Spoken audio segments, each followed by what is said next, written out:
Siya. Ang responsable magkapatid. Pangalan. Ako pala si Yuka Di Lorenzo.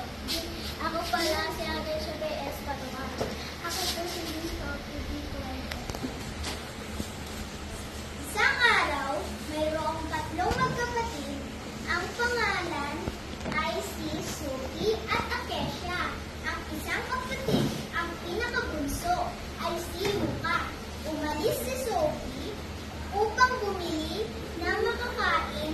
Sabi ni Sophie kay Akesia, Akesia, bantayin mo muna si Sige.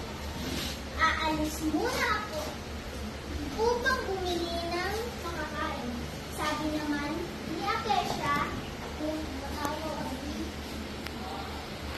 Madam, matawag mo si Megan na si Sophie. Binantayan ni Akesia si Yuka.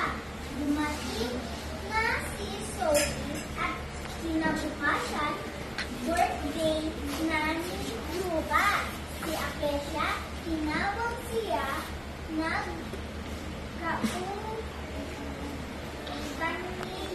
kanyang ate. Sinabi Sophie kay Akesia, ni Akesia,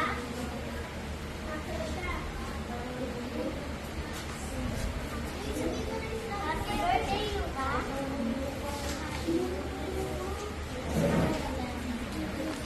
Ang kanyang magluto, maglinis, at malakina si Yuka.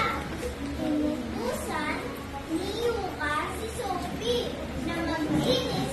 Sabi ni Sophie,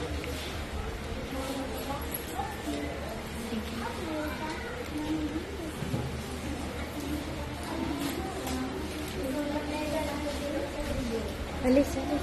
naglinis na si Sophie at Yuka. Tinawag si Akesia na maglinis. Tatlo sila nang lilinis at nagtutulungan.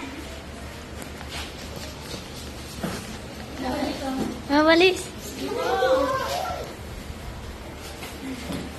Babalis.